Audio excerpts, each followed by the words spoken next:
ఘటన దేశాన్ని కుదిపేసింది. భయంకరమైన అగ్నికి ఆహుతై 13 మంది మృతి చెందగా పలువురు తీవ్రంగా గాయపడ్డారు. మంటల్లో కాలిపోయిన మృతదేహాలు, వాహనాల దృశ్యాలు హృదయ విదారకంగా మారాయి. సంఘటన స్థలంలో రక్షణ సిబ్బంది శోధన చర్యలు కొనసాగిస్తున్నారు. ఘటన నేపథ్యంలో దేశవ్యాప్తంగా అధికారులు అలర్ట్ జారీ చేశారు.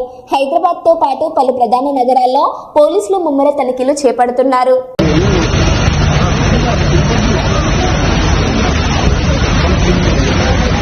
आगे